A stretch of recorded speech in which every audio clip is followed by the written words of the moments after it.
परेकाको उद्धार तथा राहत व्यवस्थापनमा सांसदहरूलाई समेत सक्रिय बनाउन भन्दै प्रतिनिधि सभाको बैठक 10 दिनका लागि स्थगित। जरुरी सार्वजनिक महत्त्वको प्रस्तावमाथि छलफल नगराएर सरकारले संसदको उपेक्षा गरेको प्रमुख प्रतिपक्षी कांग्रेसको आरोप। न्यून चापीय रेखा तराईमा अझै अवस्थित रहेकाले थप केही दिन मुलुकभर मनसुन सक्रिय हुने जल तथा मौसम पूर्वानुमान महाशाखाको भनाई। हालसम्म 74 जनाको मृत्यु, 29 अझै बेपत्ता। उद्धार तथा राहतमा खटिन कार्यकर्ताले कांग्रेस र राजपाको निर्देशन।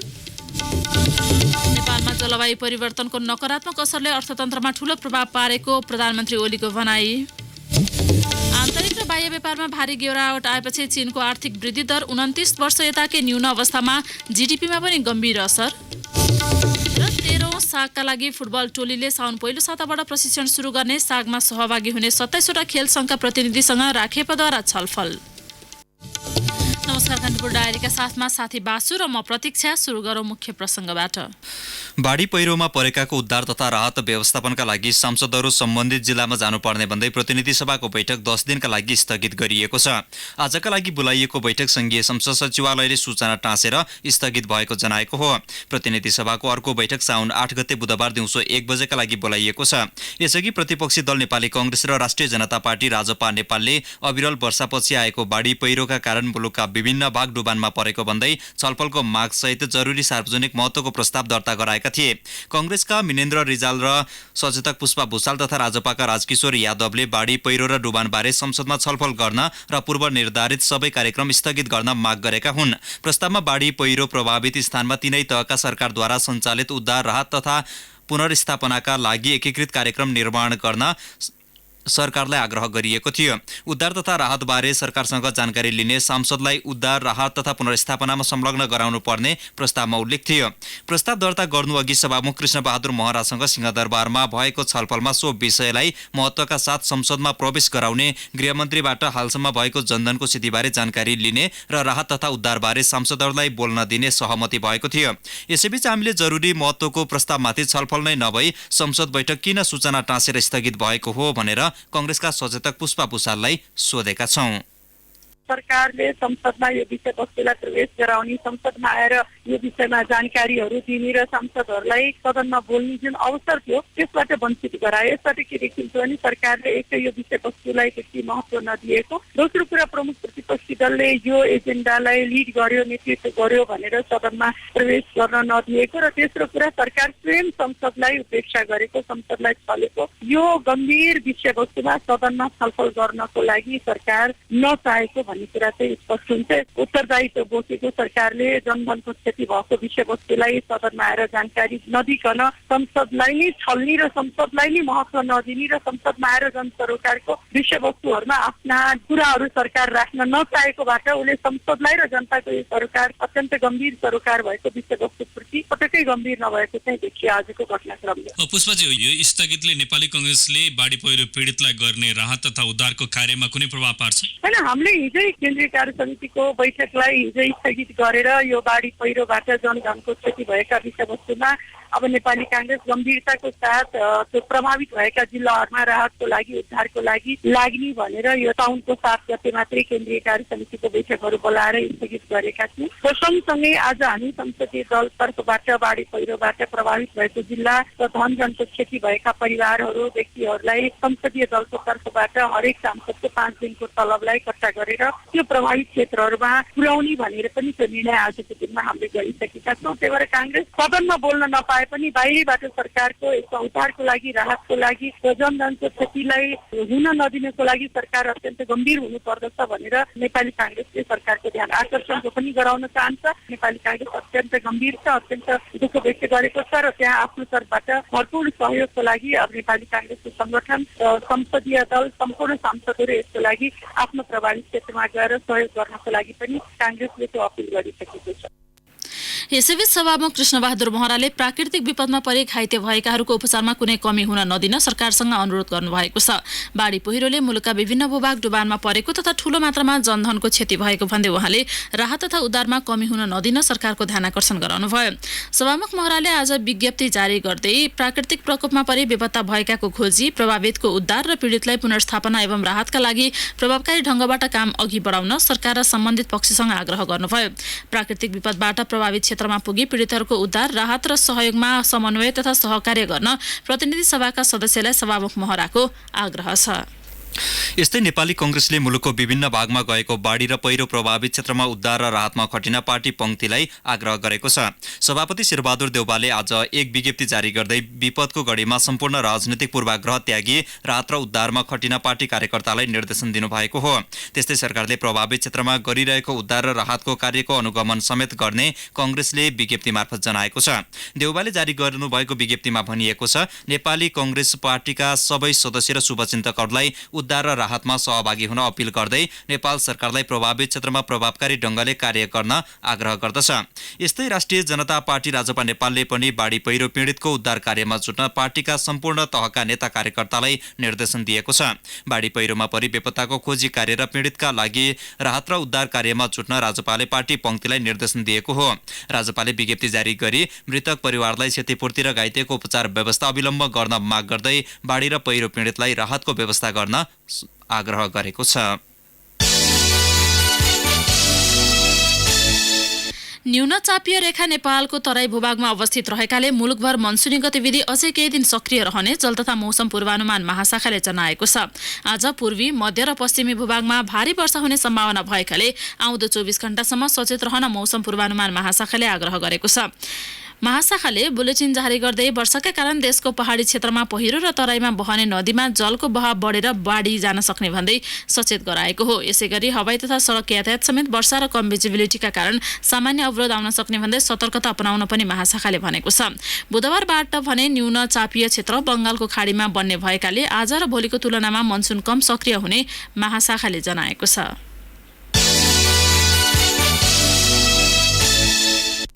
अविरल वर्षासँगै आएको बाढी पहिरोका कारण मुलुकका अधिकांश स्थानमा जनजीवन कष्टकर बनेको छ।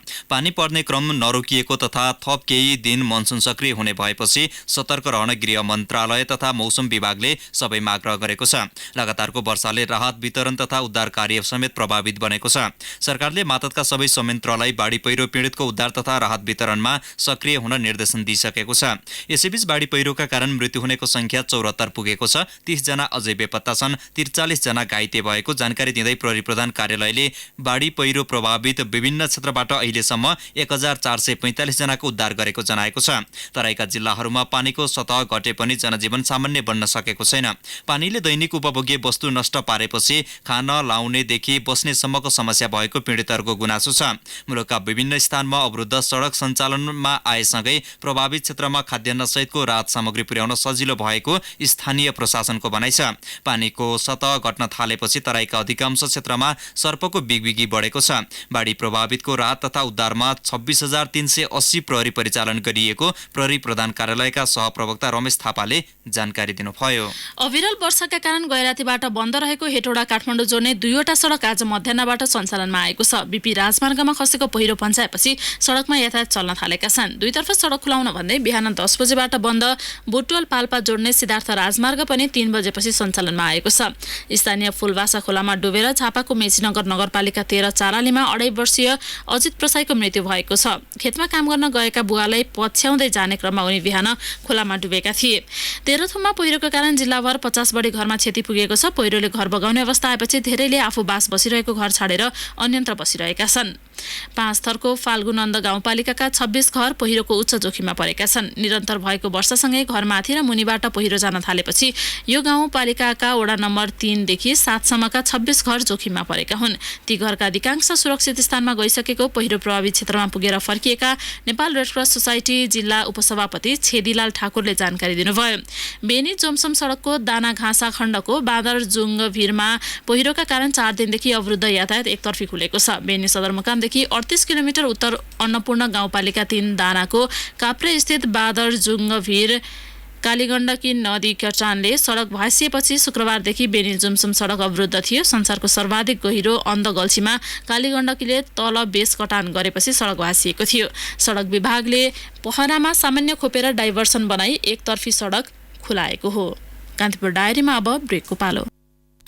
अब बाँकी प्रसङ्ग। लगातारको वर्षाका कारण मकवानपुरमा रहेको कुलेखानी जलविद्युत केन्द्रको जलाशय असारमै परिएको छ। गत वर्षभरिमा जलाशयमा पानीको सतह 1526 मिटर रहेकोमा यस वर्ष आज बिहानसम्ममा नै 1526 मिटर पुगेको छ। जलाशयमा अधिकतम 1531 मिटरसम्म मात्रै पानी भण्डारण हुन सक्छ। त्यस क्षेत्रमा लगातार परिरहेको पानीका कारण 3-4 दिनमै जलाशयमा पानीको सतह करिब 20 मिटर बढेको विद्युत प्राधिकरणले जनाएको छ। जलाशयमा पानी बढिएपछि 60 मेगावाटको कुलेखानी पहिलो र 32 मेगावाटको दोस्रो पूर्ण क्षमतामा चलाइएको नेपाल विद्युत प्राधिकरणका कार्यकारी निर्देशक कुलमान किसिङले जानकारी दिनुभयो।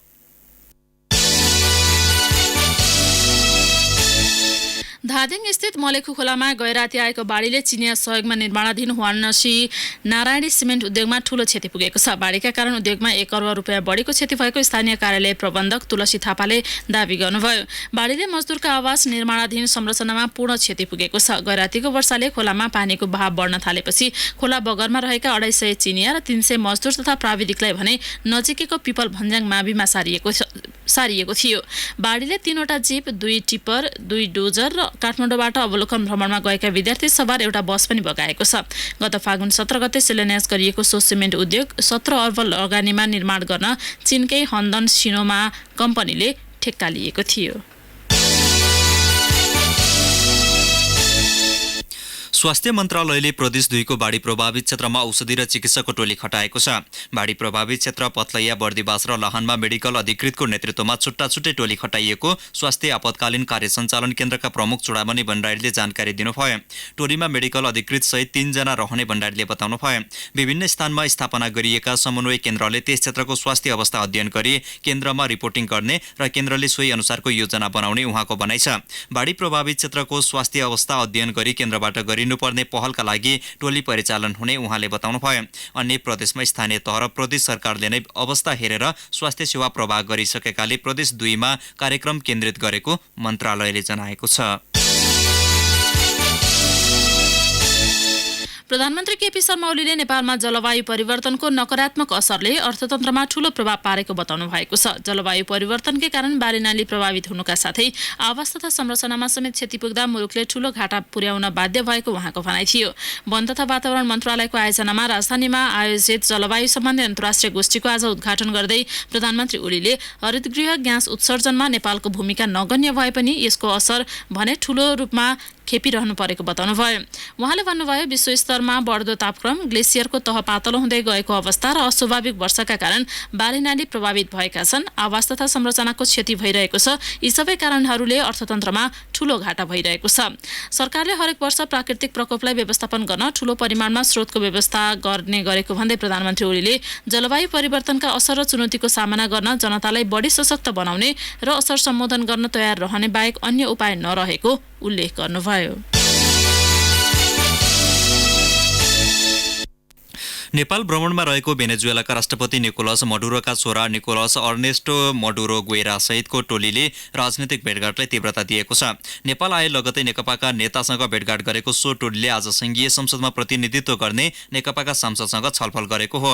नयाँ बानेश्वर स्थित संघीय संसद भवनको लोस्से हलमा भएको छलफलमा भेनेजुएला र नेपालको संविधान, कम्युनिस्ट सरकार, सङ्घर्ष लगायत विषयमा छलफल भएको नेकपाका राष्ट्रिय सभाका सांसद रामनारायण बिडारीले जानकारी दिनुभयो। अध्ययन भ्रमणमा आएको टोलीले नेपालको संसदीय अभ्यास र संविधानको बारेमा जान्न चाहेकाले जानकारी गराएको उहाँले बताउनुभयो।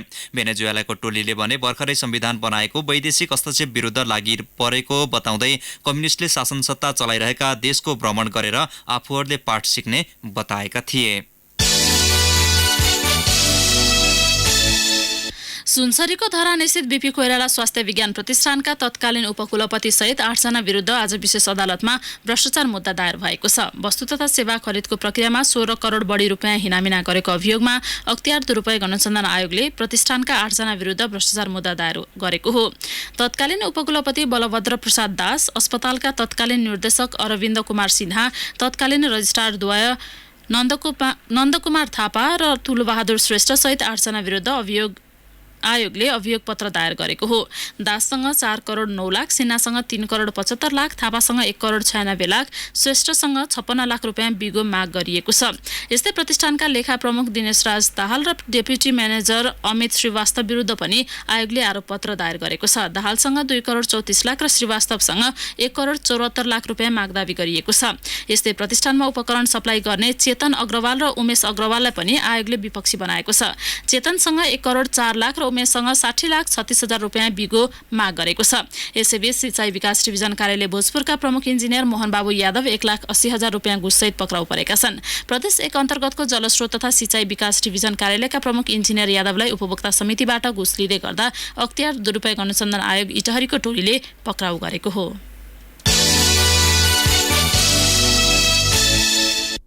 आफ्नै जग्गा नहुँदा भूकम्पले क्षति पुगेका करिब 8,000 मध्ये 300 वटा सामुदायिक विद्यालयको पुनर्निर्माण अन्यलमा देखिएको छ।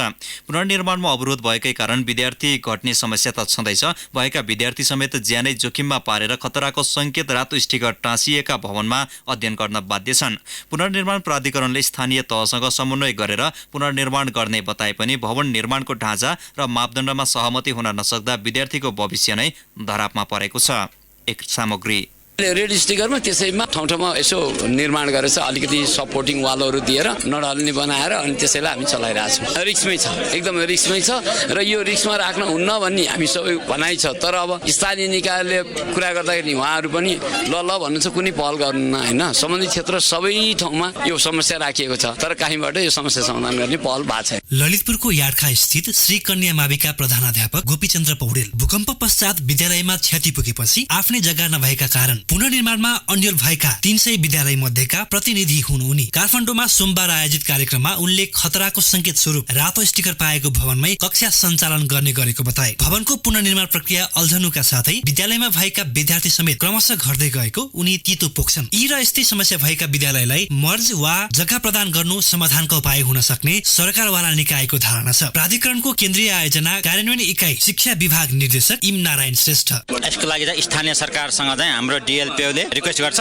त्यसपछि कुनै स्कुल यदि जग्गा नभए ठाउँ त्यहाँ 2-3टा उपाय हुन्छ। एउटा चाहिँ कुनै सार्वजनिक जग्गा उपलब्ध गराउने एउटा उपाय हुन्छ, अर्को त्यसलाई अर्को स्कुलसँग गाभ्ने अर्को उपाय हुन्छ, अर्को चाहिँ स्थानीय सरकारले नै त्यो चाहिँ शिफ्ट गर्ने चाहिँ हुन सक्छ। स्थानीय तह भने प्राधिकरणले सुझाएको सो उपाय कार्यान्वयन गर्न कठिन हुने बताउँछन्। विद्यालयहरू मर्ज गर्नु सरकारले लिएको नीति विपरीत हुने स्थानीय तहहरूको ठहर छ। सामुदायिक विद्यालयको संख्या घटाउन नहुने सरकारी नीति रहेकाले यस सम्बन्धी पर्याप्त छलफल आवश्यक रहेको काठमाडौँ महानगरपालिकाका शिक्षा विभागका निमित्त प्रमुख तारापति खरेल बताउँछन्। सामुदायिक विद्यालयहरूको संख्या वृद्धि गर्नुपर्ने छ, त्यसमा वर्ज गर्ने स्थिति चाहिँ अलि जटिल अवस्था रहन्छ। किन भन्दाखेरि इतिहास बोकेका स्कुलहरू छन्, केही भवनको मोडालिटी चेन्ज गर्ने, प्रिफ्याक्ट भवन बनाउने वा कुनै खुला चौरमा त्यसलाई चाहिँ व्यवस्थापन गर्ने पहल कदमी हुन्छ र त्यसतर्फ हामीहरूले चाहिँ प्रारम्भिक छलफल घनीभूत रूपमा चाहिँ गर्दैछौँ। कतिपय विद्यालयका जग्गा भए पनि भवन निर्माण आचार संहिता अनुसार क्षेत्रफल नपुग्ने भएकाले पुनर्निर्माणमा समस्या भएको प्राधिकरण बताउँछ। स्थानीय सरकार गठन भएको 2 वर्ष नाग्दा समेत मतान्तरमै अल्झिँदा सम्बन्धित विद्यालयका विद्यार्थी भने मारमा परेको प्रष्ट देखिन्छ।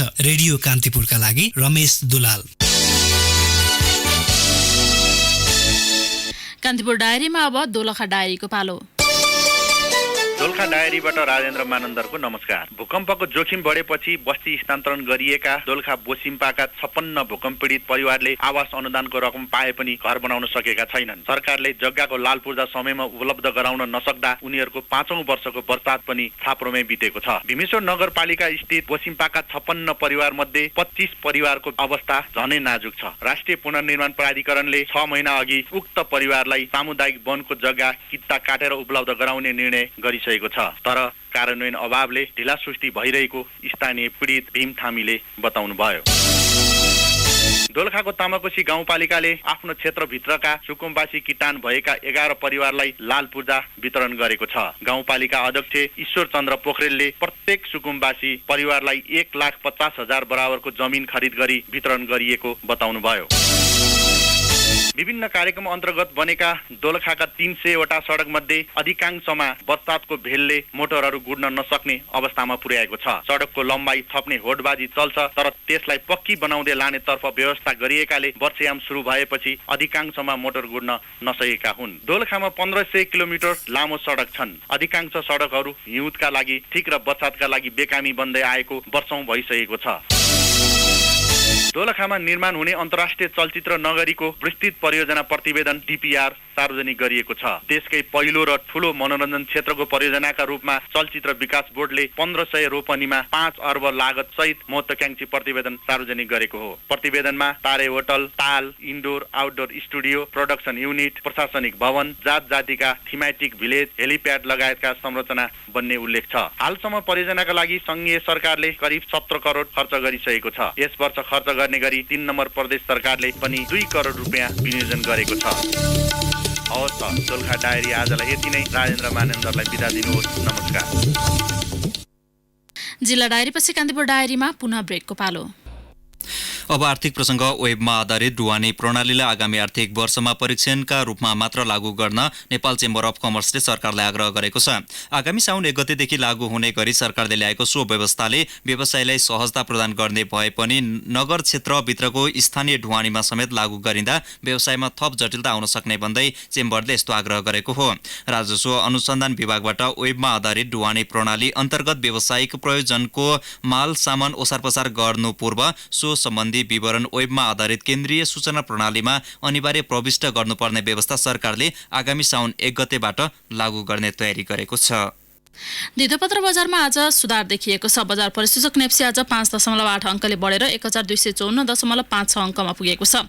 कारोबार भएका सबै कम्पनी समूहको उपसूचक बढेका कारण नेप्सी उकालो लागेको हो। नेप्सी उकालो लागेसँगै कारोबार रकममा पनि हिजोको तुलनामा 15 करोड रुपियाँले वृद्धि भएको छ। नेप्सीमा आज कुल 170 कम्पनीका 4905 कारोबारबाट 29,73,843 किता सेयर किनबेच भए, जस अन्तर्गत 43 करोड 52,05,000 रुपियाँ बराबरको सेयर कारोबार भएको नेपाल स्टक एक्सचेन्जले जनाएको छ।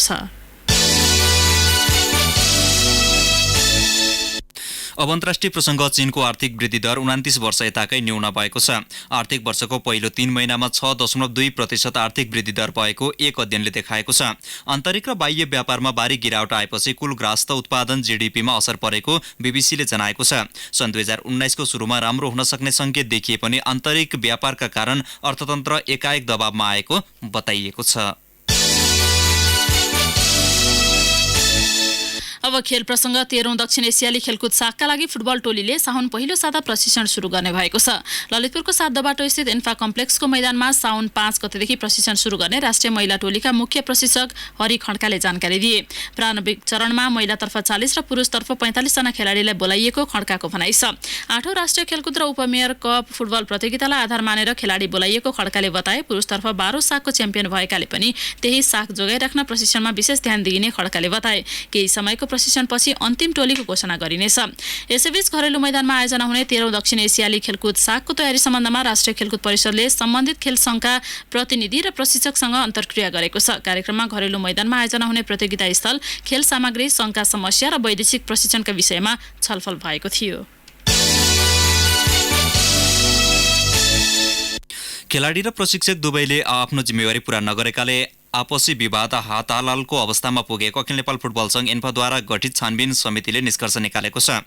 गत असार 9 गते राष्ट्रिय टोलीका गोलरक्षक किरण चेम्जोङसँगको विवादमा एथलेट प्रशिक्षक विवेक विक्रान्त अधिकारीले चेम्जोङको अनुहारमा तातो चिया फ्यालेका थिए। सो अघि किरणले बारम्बार घाँटी थिचेको प्रशिक्षक अधिकारीले बताउँदै आउनु भएको छ। उनीहरू बीचको झगडाको विषयमा छानबिन गर्न गठित टोलीले सो निष्कर्ष सहितको प्रतिवेदन एन्फालाई बुझाएको हो। हवस्, कान्तिपुर डायरीको यो बुलेटिन अहिलेलाई यही सकिन्छ। साथी बासु र म प्रतीक्षा बिदा हुन्छौँ। नमस्कार। सूचना र मनोरञ्जनको संवाहक रेडियो राष्ट्रको रेडियो कान्तिपुर।